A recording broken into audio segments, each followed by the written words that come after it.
Mateus capítulo de número 6, versículo de número 6. Qual é o tema do congresso? Qual é o tema do congresso? Mas tu, quando orares, entra no teu quarto e, fechando a tua porta, ora a teu Pai que está em secreto, e Ele que te vê em secreto te recompensará. Em algumas versões está escrito: e Ele que te vê em secreto te recompensará publicamente. Nós somos muito dados à coletividade, até porque nós somos seres sociais. Mas existem alguns momentos da nossa relação com Deus que não cabem 3 pessoas. Só cabe você e Deus. Eu quero falar um pouquinho nesta noite sobre a sós com Deus.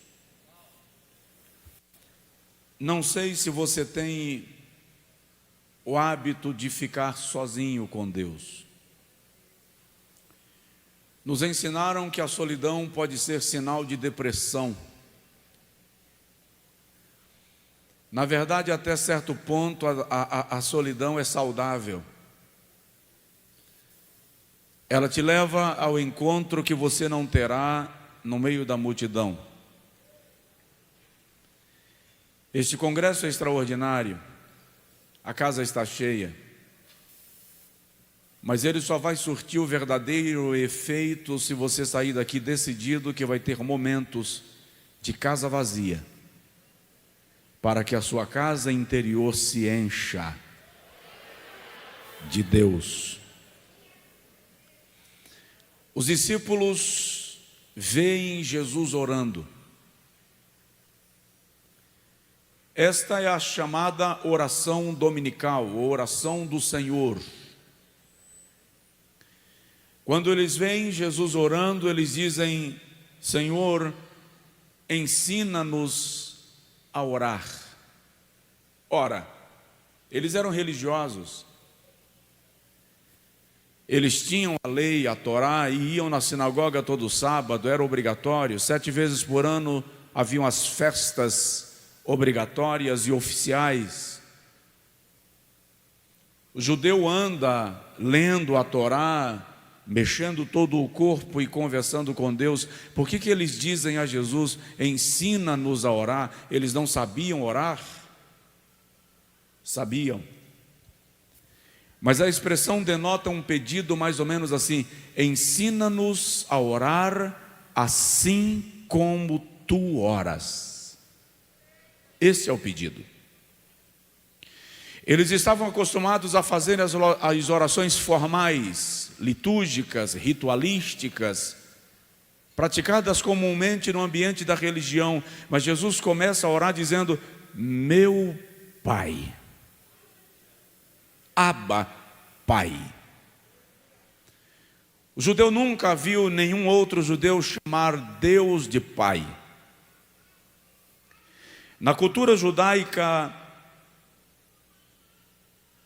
o escriba evitava pronunciar o nome de Deus, e sempre que precisava escrevê-lo, mudava a tinta, a pena e colocava uma túnica específica só para escrever o nome de Deus.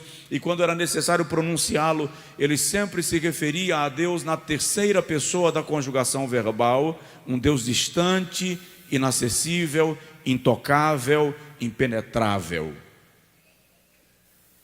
Jesus chega orando e diz: Pai nosso. Se você não faltou a aula de português que estudou sobre verbos, conjugação verbal, você vai perceber que Jesus traz Deus para a segunda pessoa da conjugação. Enquanto o judeu sempre se referia a Deus na terceira pessoa, Jesus traz Deus nesta oração para a segunda pessoa da conjugação verbal, Pai nosso que estais nos céus. Ele está dizendo, é possível se aproximar de Deus, é possível conversar com Ele, tete a tete, de maneira pessoal e de maneira íntima. É isso que ele está dizendo. Intimidade com Deus não se resume a um momento de celebração e festa, até porque ninguém constrói intimidade em encontros casuais. Se eu chegar agora aqui na igreja, você não sabe quem eu sou e eu me assento aí na bancada da igreja, nas cadeiras, participo do culto, canto, celebro, aplaudo, participo do culto, e quando terminar o culto eu vou chegar para você e vou dizer, meu nome é Josué, prazer em conhecê-lo, satisfação, eu vou congregar nessa igreja. Fala a verdade, você me levaria para dormir na sua casa hoje? Sim ou não? Por quê? Porque vir no templo não me torna íntimo.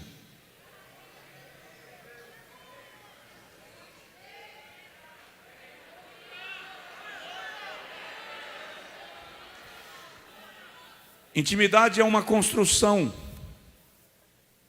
Eu vou congregar aqui, eu vou me submeter ao modelo, padrão da igreja, vou te encontrar no culto, vou adorar a Deus com você, participar dos ensaios, das atividades da igreja, vamos desenvolver um relacionamento de amizade, um relacionamento pessoal, e um dia, possivelmente depois do culto de jovens, depois da escola bíblica, depois do culto de Santa Ceia, você vai me convidar para nós almoçarmos juntos. Onde? Na sua casa? Não, num restaurante. Porque nós temos amizade, mas não temos intimidade. Depois de um almoço no restaurante, a gente continua convivendo, a amizade se estreita, e um dia você me chama para tomar um café na sua casa, e eu vou tomar um café na sua casa, mas quando chega lá, no máximo eu tenho acesso à sala da casa. Isso aqui é apenas a sala da casa. O que vocês estão recebendo aqui é apenas o café. Se a nossa amizade continuar e se estreitar, eu vou frequentar a sua casa mais vezes, e algum dia você vai me convidar para ir na cozinha, onde o café é preparado. Vai me mostrar a parte de trás da casa, a área de serviço, os quartos dos meninos vai demorar um pouco mais, porque quarto é lugar de intimidade, mas depois de um certo tempo você até me leva para conhecer o quarto dos teus filhos, mas o seu quarto, você não leva quase ninguém. Por quê? Porque o quarto é o lugar onde você tira a peruca e revela que é careca. O quarto é o lugar onde você tira a cinta e mostra que é um pouco mais robusto do que se manifesta todo esbelto. O quarto é o lugar onde você tira a dentadura e mostra que é banguelo.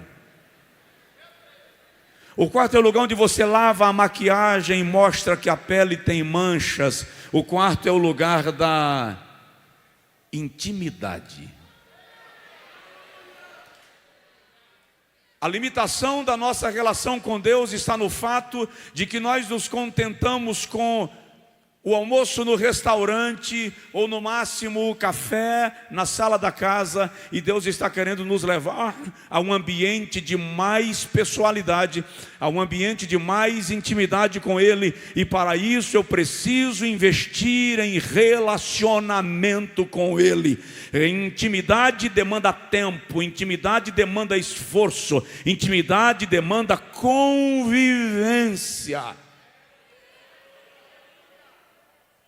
Donald Stamps, comentarista da Bíblia de Estudo Pentecostal, diz que todo crente precisa ter um momento e um lugar para estar a sós com Deus, e que isto deve ser uma rotina.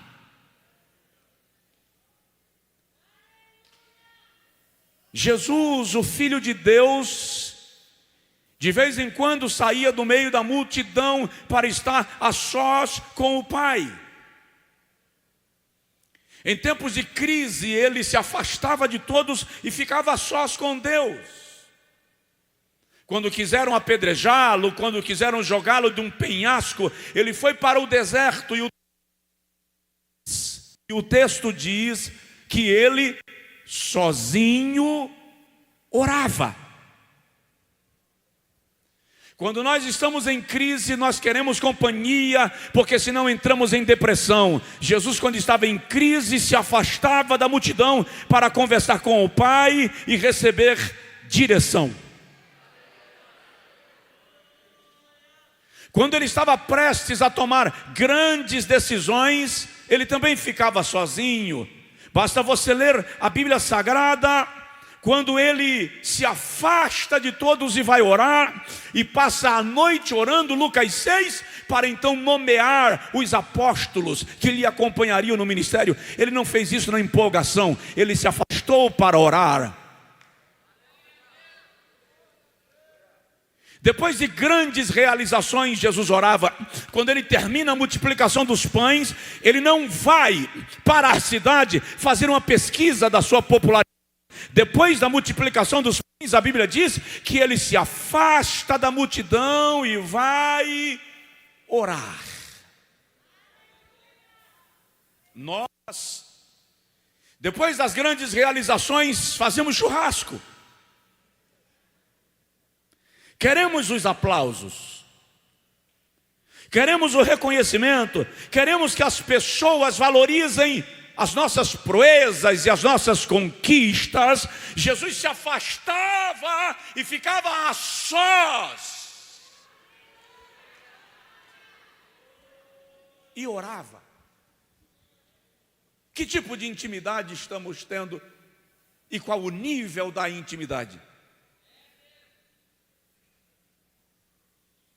Jesus se afastava para orar até quando ele estava em momentos de grande popularidade. Até porque, aprenda uma coisa, popularidade gera dois resultados imediatos. Primeiro, gera rejeição. Popularidade te torna averso ou antipático a algumas pessoas que não gostam da tua popularidade. E a popularidade gera aceitação eufórica. Gente que passa a andar com você só para tirar bom proveito da tua popularidade, daquilo que você se tornou e daquilo que você é. Não se empolgue nem com a rejeição e nem com a aceitação eufórica. Mantenha o equilíbrio. E para manter o equilíbrio é preciso aprender a ficar só.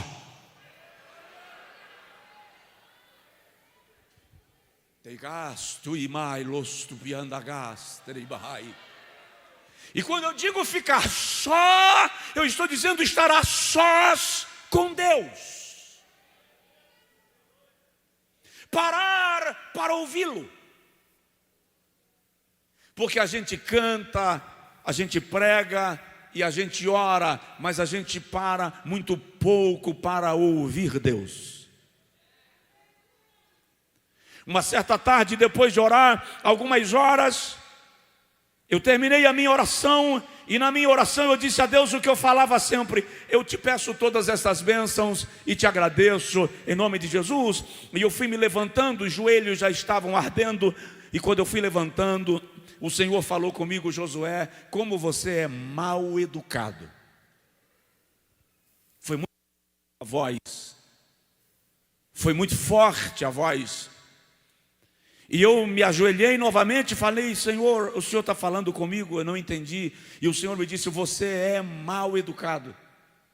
Eu disse: eu não estou conseguindo compreender. E o Senhor me disse: o que você acha de ficar com uma pessoa dentro de uma sala trancada, numa tarde quente como esta, e ela fala e não deixa você falar?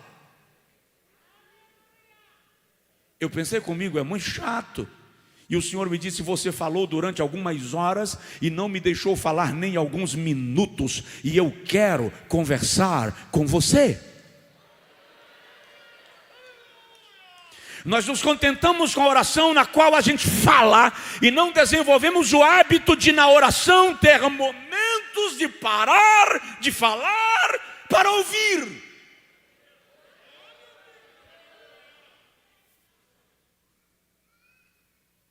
Isto é intimidade. Quer saber? Está começando a acontecer um ambiente de intimidade aqui. É o momento que a gente para e a gente foca e a gente se concentra para buscar ouvir o que Deus quer comunicar ao nosso espírito. Não, eu não estou censurando o momento anterior, pelo amor de Deus, eu sou pentecostal. Eu só estou querendo lhe dizer que a nossa relação com Deus não pode se limitar ao momento da alegria, da euforia, ao momento do glória. É preciso haver um momento que você para e diz a Deus: fala, que eu vou ouvir.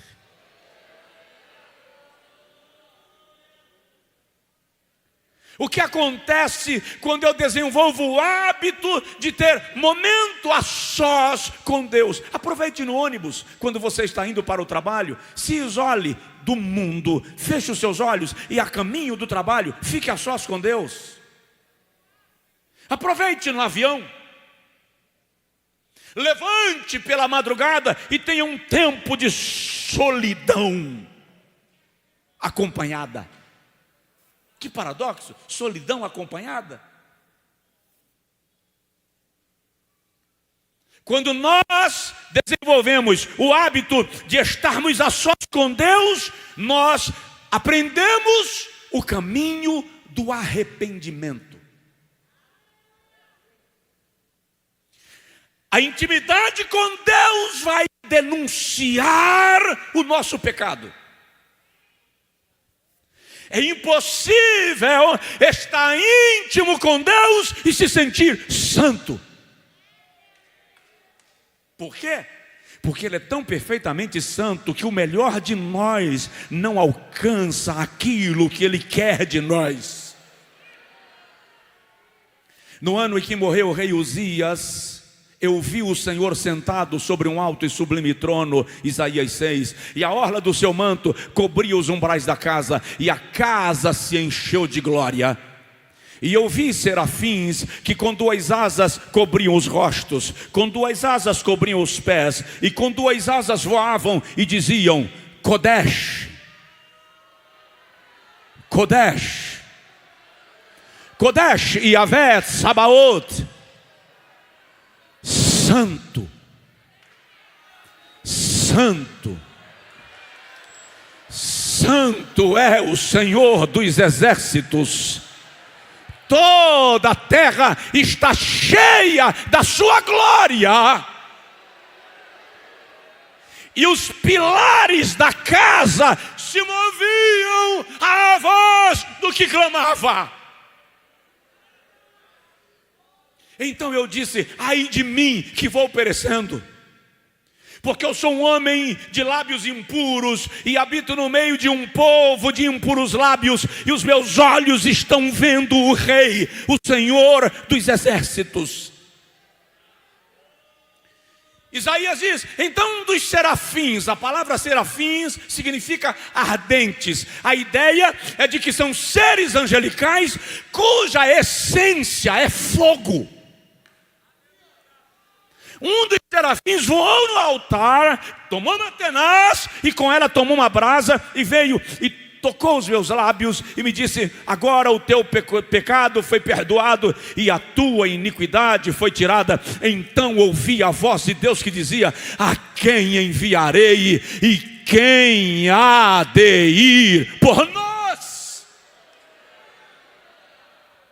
Está a sós com Deus, mostrou para Isaías que ele era profeta, mas ele praticava exatamente os erros que a multidão praticava. Sou um homem de lábios impuros e habito no meio de um povo de impuros lábios. Era profeta, mas estava inserido no ambiente que ele mesmo condenava.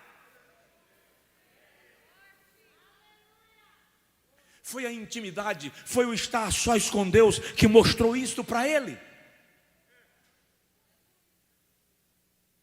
Não espere uma multidão para orar, no momento que a oração é o desafio de entrar no lugar da santidade para ser confrontado. Esdras capítulo de número 9, quando Esdras chega em Jerusalém, ele viu que os habitantes de Jerusalém haviam se casado com mulheres estrangeiras e a lei proibia. Era para preservar a pureza da linhagem do Messias. E a Bíblia diz que Esdras se vestiu de pano de saco e cinza e foi para a praça de Jerusalém. E Esdras se assentou no meio da praça. E lá, sentado no meio da praça, Esdras ora e diz: ó Deus de Israel, os nossos pais pecaram, mas nós fizemos pior do que eles, porque nós permanecemos no pecado. A Bíblia diz que meio-dia alguém está vindo da roça, passou na praça e viu um estranho chorando, porque Esdras era estranho, ele era recém-chegado de Babilônia. Viu Esdras chorando e parou e ficou olhando e ouviu quando Esdras disse assim: perdoa o nosso pecado. E o camarada entendeu, está orando por mim. E ele sentou e começou a orar com Esdras. A Bíblia diz que no final do dia, todos os homens de Jerusalém estavam na praça e oravam com Esdras e choravam. Até que um deles levantou e disse a Esdras: para de chorar, levanta, nós estamos contigo nesse negócio. Diga o que teremos que fazer e faremos, segundo a orientação que o Senhor te der.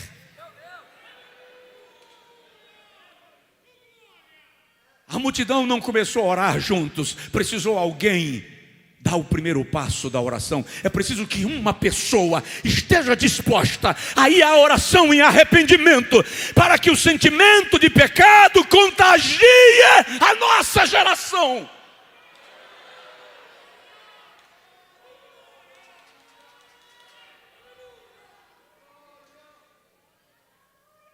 Isso é intimidade. Estar a sós com Deus gera arrependimento. Segundo, estar a sós com Deus gera transformação. É impossível você entrar na presença de Deus e sair do jeito que chegou. Ele vai mexer com você. Deus vai mexer com a sua estrutura, Deus vai mexer com a sua natureza, Deus vai mexer com o seu temperamento. Gênesis capítulo de número 32, Jacó está voltando da casa do seu sogro e tio Labão. E ele é informado que o seu irmão Esaú está vindo ao seu encontro com 450 homens para matá-lo e vingar-se da primogenitura que ele roubou.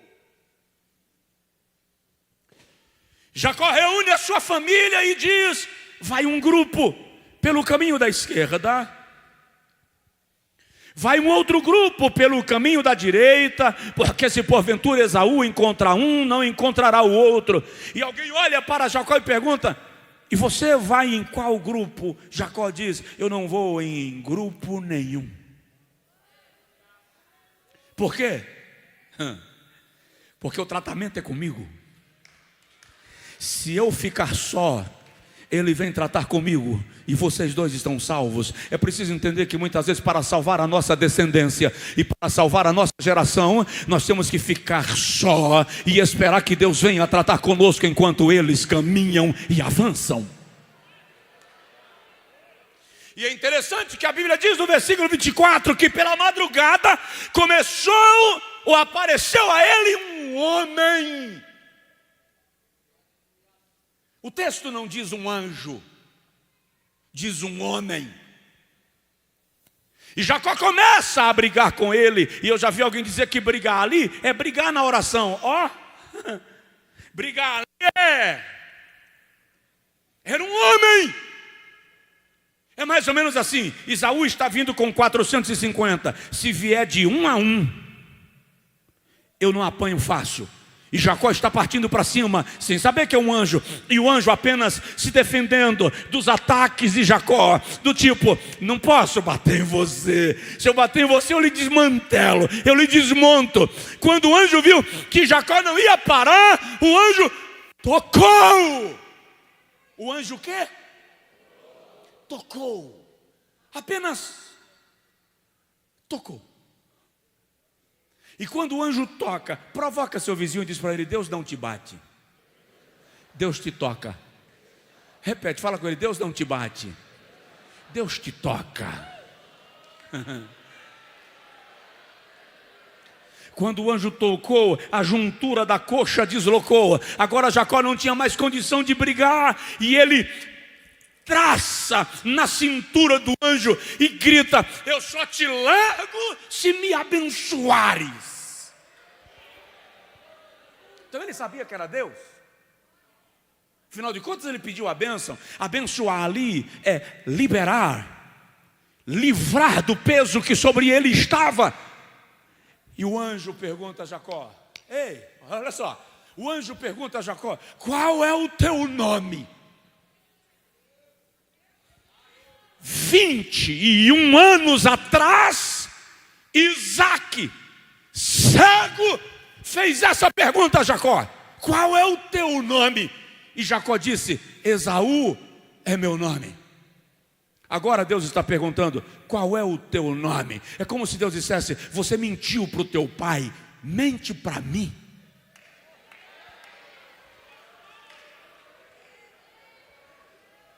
Não dá para mentir, porque agora Jacó sabe com quem ele está. E Jacó diz: Jacó é o meu nome. E o anjo do Senhor diz: não te chamarás mais Jacó, te chamarás Israel, que significa príncipe que batalha e vence. Quando amanheceu o dia, Jacó vem caminhando. Sabe por quê? Porque ninguém encontra com Deus e sai andando igual. Ninguém encontra com Deus e caminha como antes. A sós com Deus vai haver alguma transformação em sua vida.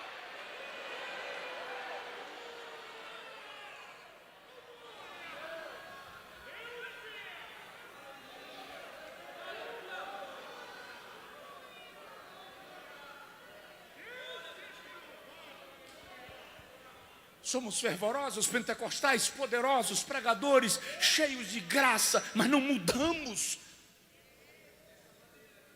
Temperamento não muda, comportamento não muda, natureza não muda, caráter não muda, postura não muda. Falta um momento a sós com Deus e tudo muda.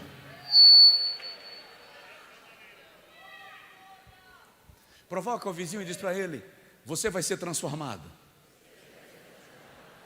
Mas presta atenção, você vai ser transformado num nível que você vai olhar para trás procurando por você e não vai encontrar.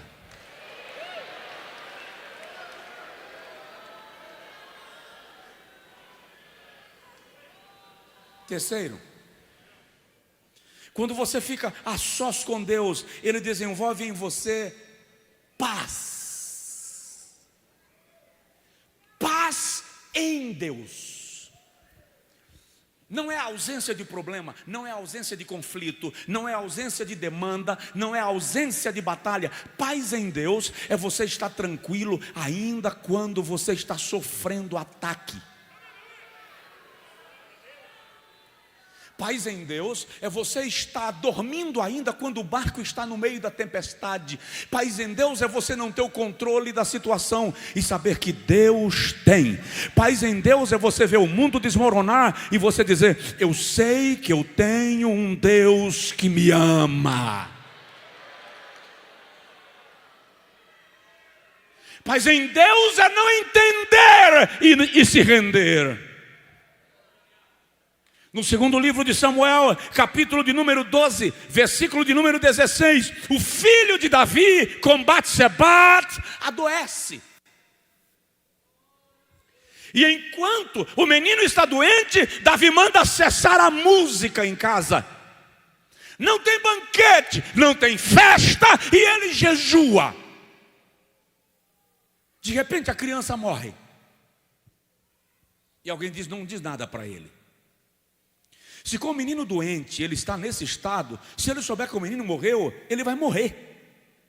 Mas Davi percebeu pelos bochichos que estavam falando da criança, e ele perguntou: morreu o menino? E alguém disse: sim, morreu. Davi disse: tá, estou indo tomar banho. E ele vai tomar banho, agora coloca a mesa e chama os músicos e tocam. Alguém olhou para ele e falou: não entendi. Como você cancelou música, cancelou festa, cancelou banquete, e agora que a criança morre, você celebra?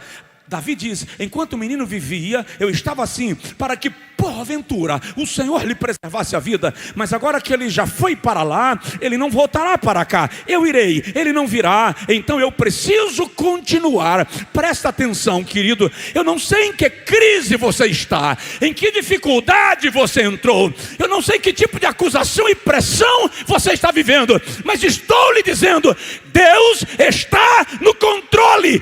Tenha paz.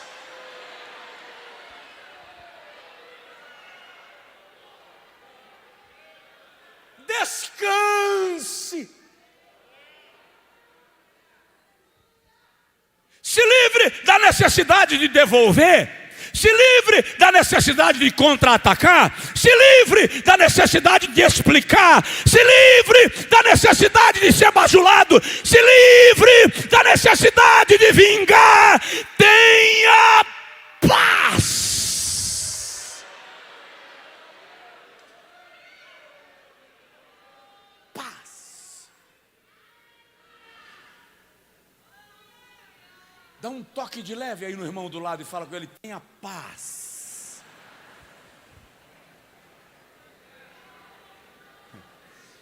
Isso só é possível se você tiver o hábito de estar a sós com Deus. Porque quando você está a sós com Deus, a coisa está turbulenta, as ondas estão altas. Alguém olha para você e fala assim: você está morto?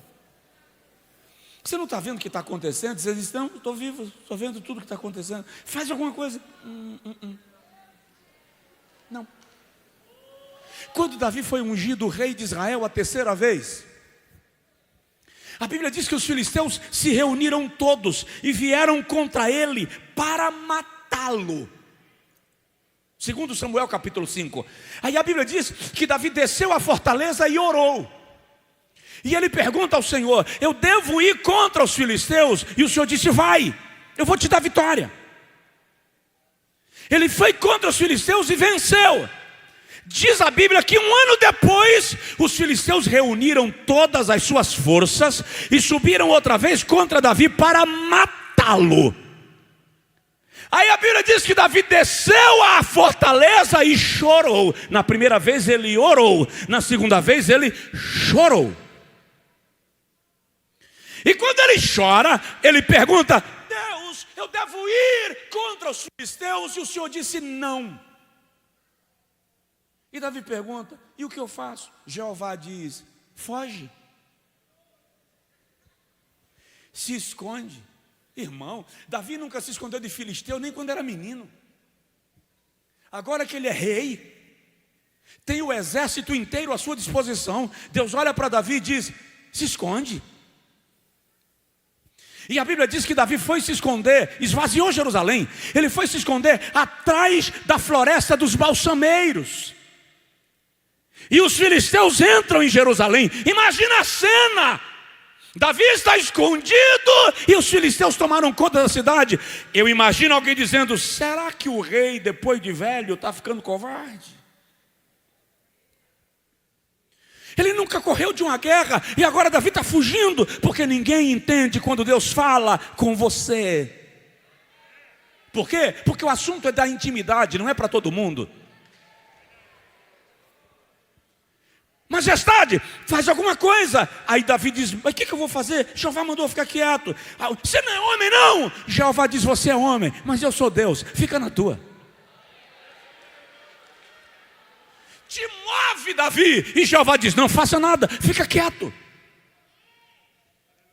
Chega um momento que o Senhor diz assim: Davi, eu vou marchar por cima da copa das árvores.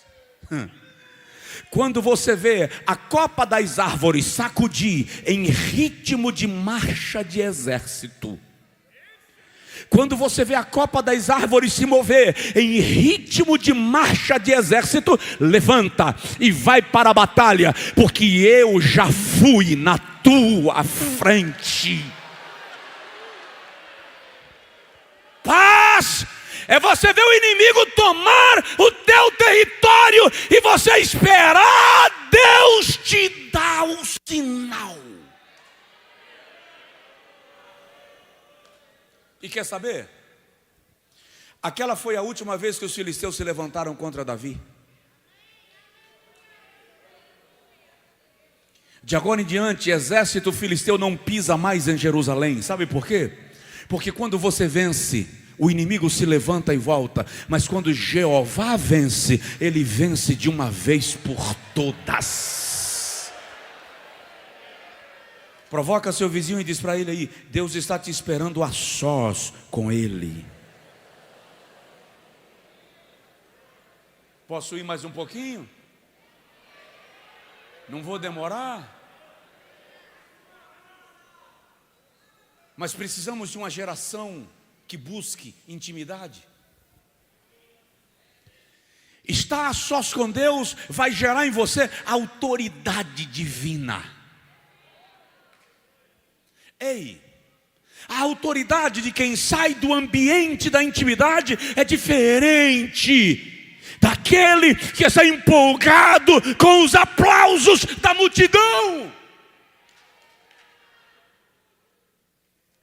Quem tem autoridade não precisa reivindicá-la.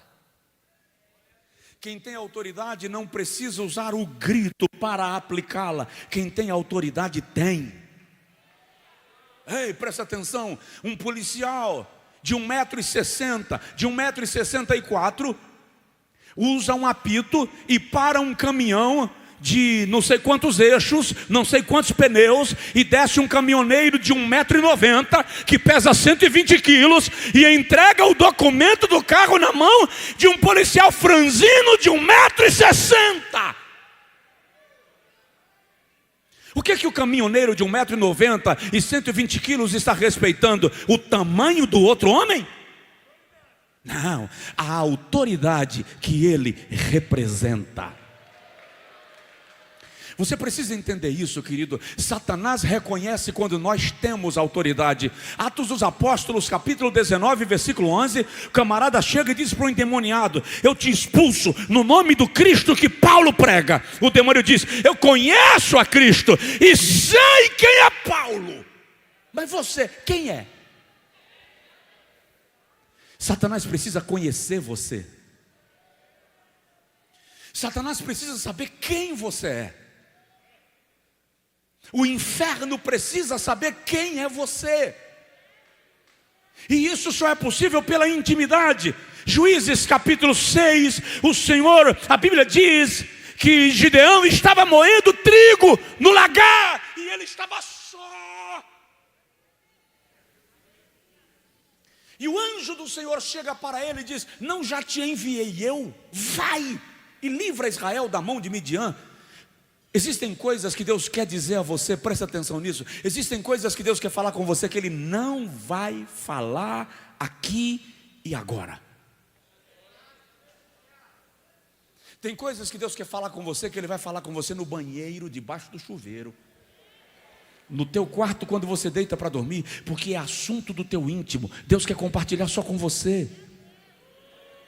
Requer silêncio, requer paradeiro, requer disposição de ouvir. E quando você sair desse ambiente de intimidade com Deus, a autoridade do Senhor estará sobre a sua vida e ninguém vai te parar. Autoridade. Levante assim a mão comigo, por favor, e diga comigo: Senhor, me enche de autoridade.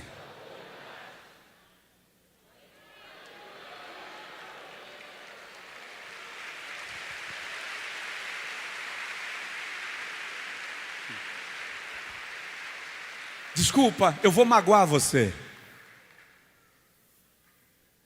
Eu vou magoar você.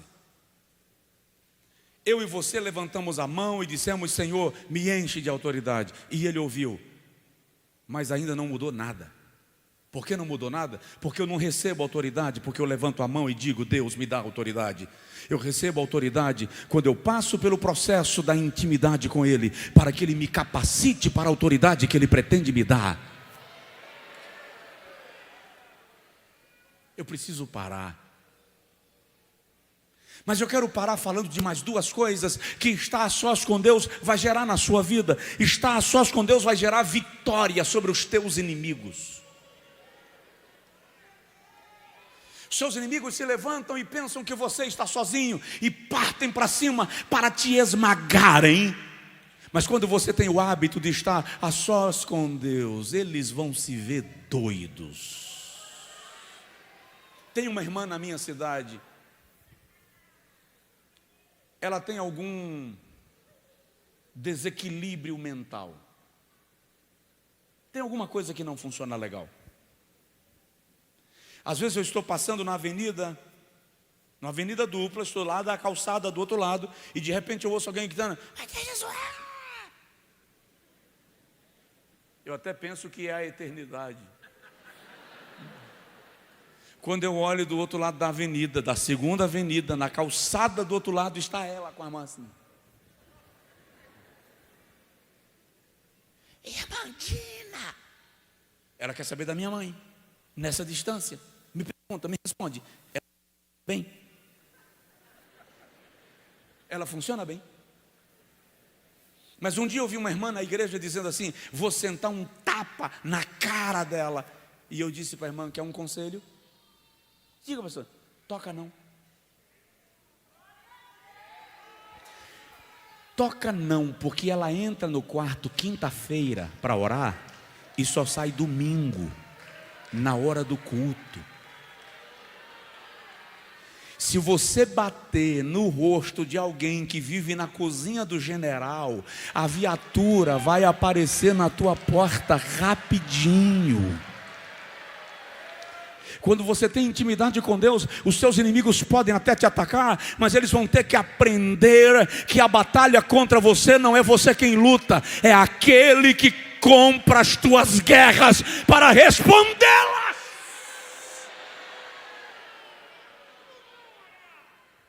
Senaqueribe sitiou Judá, Isaías 37.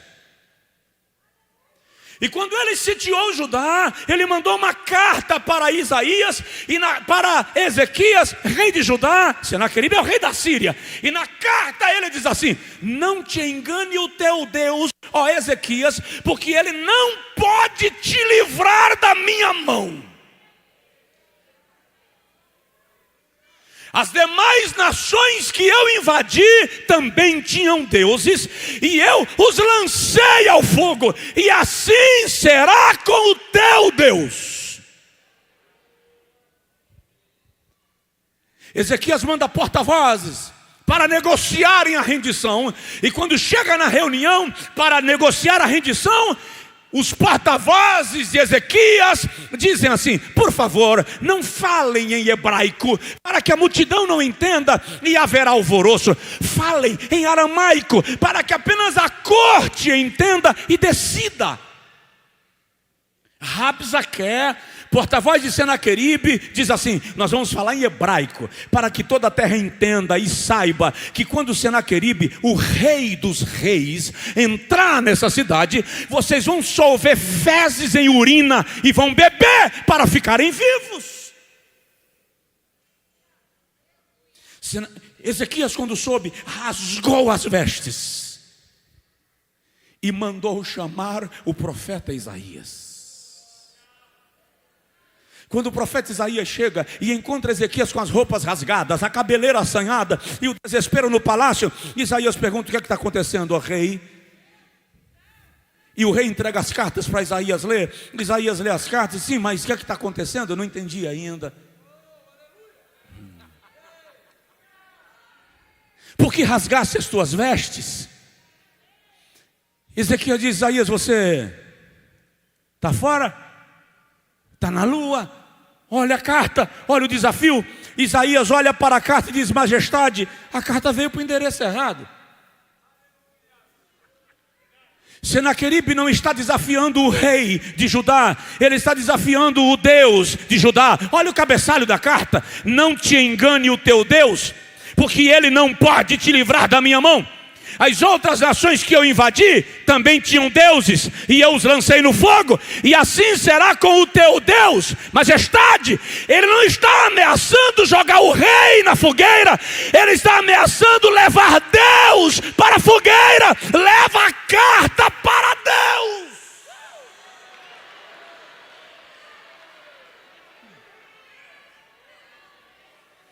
Ai, a suiteia, anturabadaga, namashuihei daragas. A Bíblia diz que Ezequias pegou a carta e desceu para o templo. Não, a multidão não foi com ele. Ele entra no templo e Isaías fica lá fora.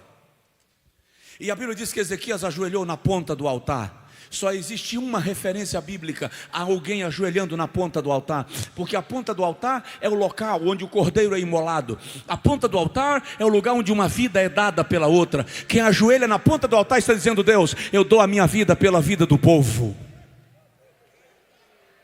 Quando Ezequias ajoelha na ponta do altar, ele ora, e a oração está escrita em Isaías 38. Ezequias diz assim: ó Deus dos céus,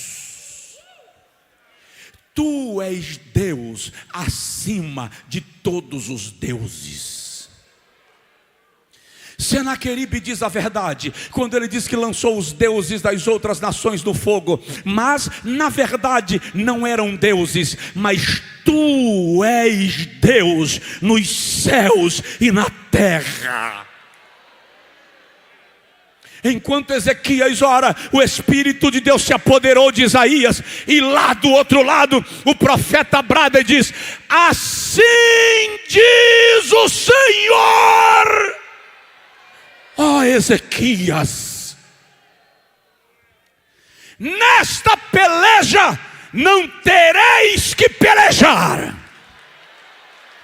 e nenhuma só flecha será atirada contra Judá, porque esta peleja é minha e não vossa, diz o Senhor.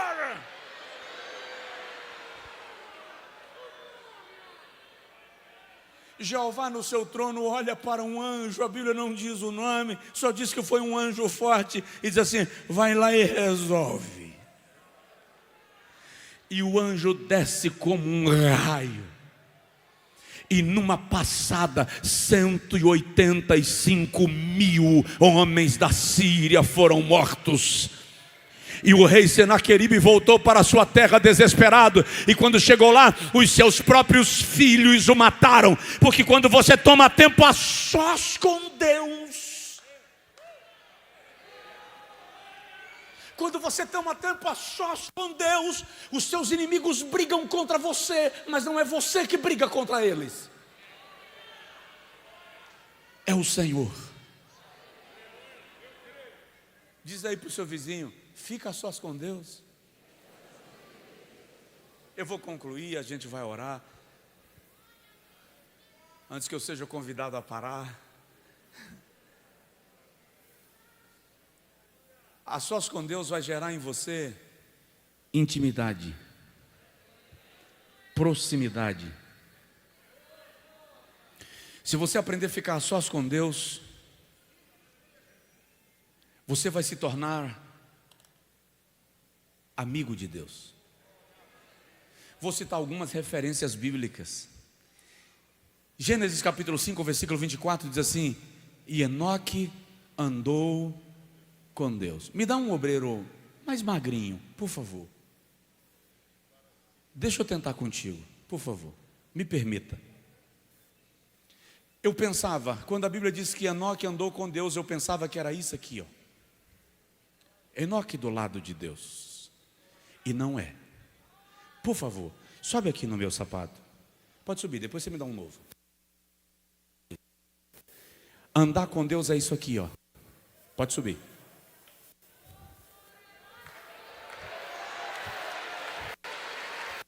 Obrigado.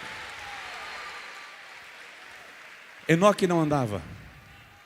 Deus andava e Enoque era transportado por ele. Chega um momento que a amizade entre Deus e Enoque se tornou tão íntima que Jeová olhou para Enoque e fez assim: Enoque, vamos fazer um negócio? Sim, senhor, vamos morar lá em casa? E Enoque não volta da viagem, foi direto para estar com Deus. Gênesis capítulo 6, versículo 6 diz que Noé andava com Deus. E é muito interessante que por causa da intimidade de Noé com Deus, toda a sua família entrou na arca. Gênesis capítulo de número 12, o Senhor conversa com Abraão. Segundo as Crônicas capítulo 20, versículo 7, a Bíblia chama Abraão de amigo de Deus. Presta atenção, Abraão era o quê? Amigo de Deus. Gênesis capítulo de número 18, chegam 3 homens, pode ler o texto, está escrito 3 homens, só depois que diz que são anjos, mas a primeira citação diz: 3 homens chegam na frente da tenda de Abraão. Abraão está sentado debaixo do carvalho de Mamre, Sarai está dentro da tenda, e os 3 homens chegam. Quando os 3 homens chegam, Abraão olha para eles, levanta e chega diante de um dos 3 e ajoelha. Como é que Abraão sabia, no meio de 3 homens, que um era Deus?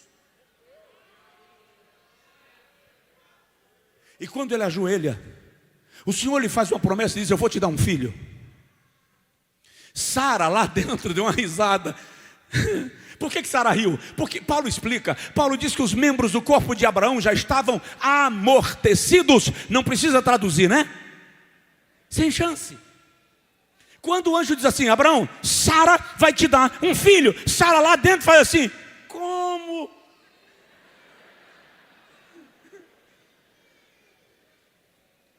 De que jeito? O anjo diz: Sara riu. Sara responde lá: eu não ri.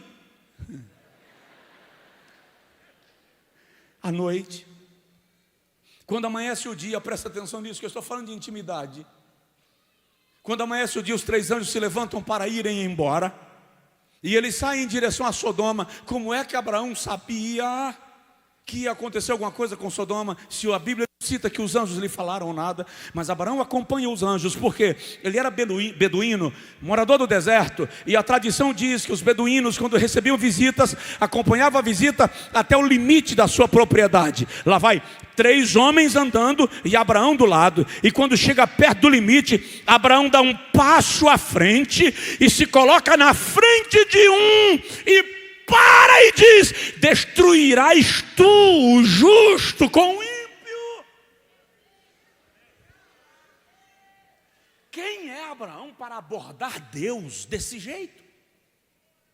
E é interessante que a tradução literal do texto dá a entender que Abraão colocou a mão no peito, do tipo: para que eu preciso conversar.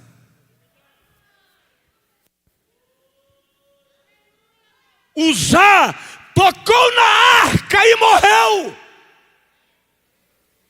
Abraão coloca a mão no peito de Deus e diz: para que eu preciso conversar. Como é o nome disso?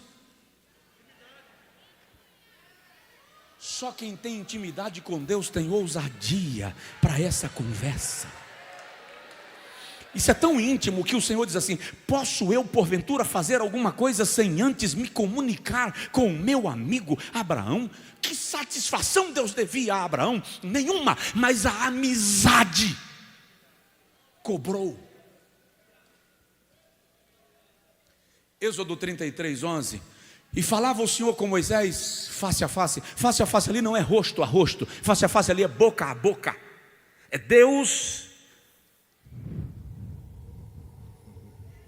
soprando dentro de Moisés o que ele quer.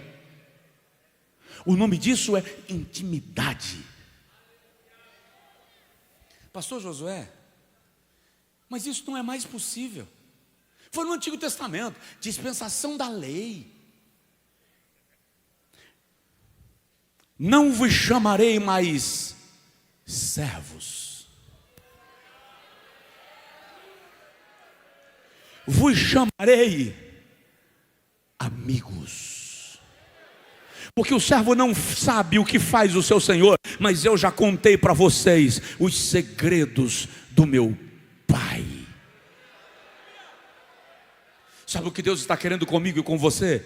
Fica de pé, por favor. Deus está querendo com a gente um nível de intimidade, que Ele olhe para nós e diga: eu não vou lhe chamar mais de servo. Obrigado. Você não é frequentador da igreja, você não é apenas membro da Umadesp, você não é apenas membro da Igreja Assembleia de Deus do Brás, na Regional X, você é meu amigo, minha amiga, e com você eu converso. Um dia Arão e Miriam resolveram falar mal de Moisés. O interessante é que quando você tem intimidade com Deus, Deus tem ciúme de você. Provoca o vizinho, fala com ele: Deus tem ciúme de você.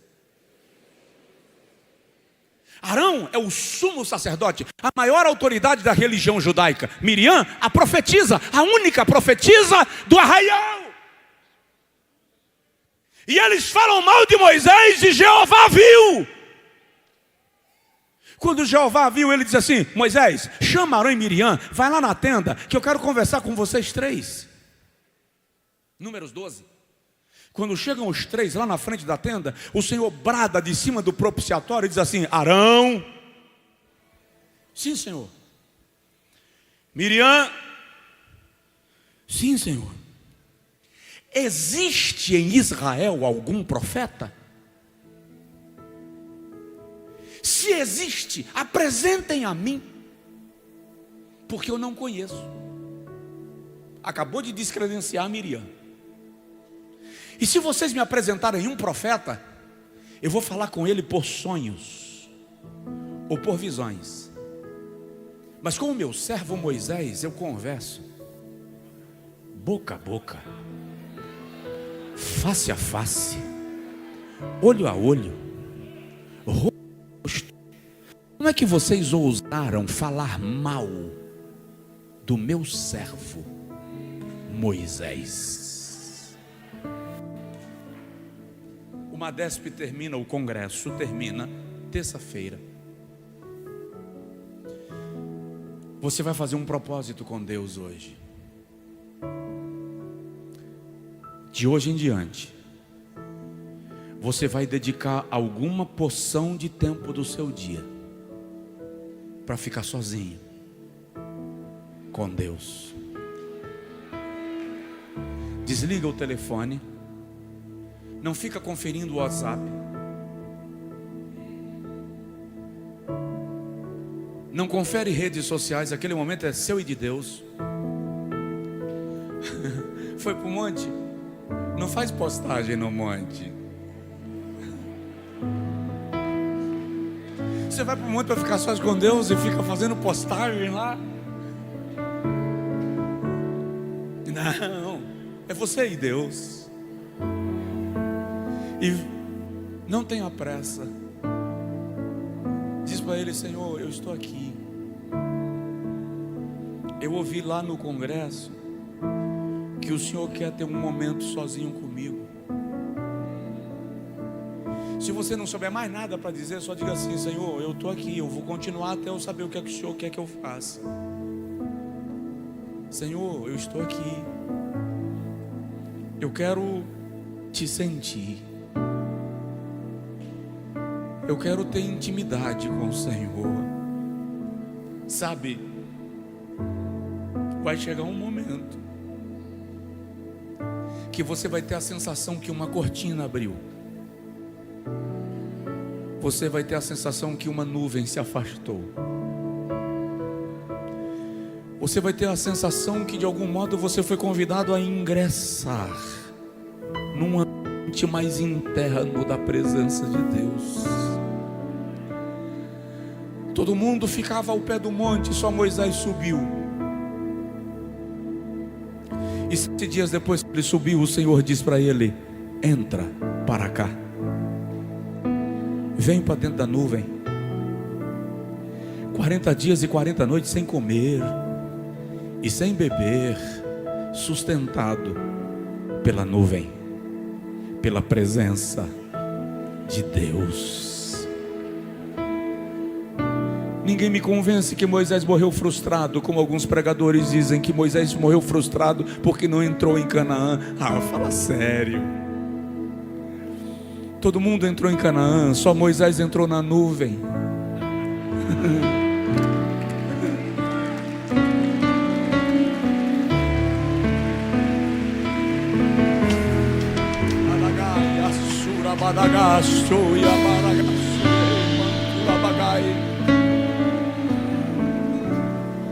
Pai, começa agora. Sopra um vento de intimidade neste lugar. Eu quero ouvir, Senhor, um ruído sereno de línguas estranhas. Eu quero ouvir, Senhor, o ruído do gemido de quem está entrando em Tua presença, de quem está sentindo o Espírito Santo lhe apertar o coração pela intimidade. Espírito de Deus, sei que o Senhor está aqui. Raios da glória de Deus estão passando neste lugar. Agora, Espírito Santo, rege um coral de línguas estranhas nesta casa. Rege um coral de línguas estranhas nesta casa, Espírito de Deus. Aqui na nave, nas galerias, de mãos erguidas, de mão no peito, de joelhos, em pé, sentados. Eu te peço, Espírito de Deus, agora faz fluir neste lugar um vento da Tua presença. Faz fluir neste lugar. Eu preciso devolver o microfone, Senhor, mas eu te peço, deixa aqui um sinal claro de que o Senhor manifestou a Tua glória. De um convite para a intimidade que o Senhor está liberando sobre o Teu povo agora. Que a vida dessa moça seja revolucionada, que a vida desse rapaz seja revolucionado, que os heróis da fé desta geração se levantem aqui nesta noite, que os heróis da fé desta geração sejam erguidos aqui esta noite, aqueles que vão impactar o Brasil sejam levantados aqui esta noite. Nós estamos na última grande arrancada missiológica da igreja. Ouça bem isso que eu vou te falar, que é profético. Nós estamos na última grande arrancada missiológica da igreja na terra, antes do arrebatamento. Nós estamos na última grande arrancada missiológica da igreja, antes do arrebatamento. Você é o instrumento que Deus quer usar.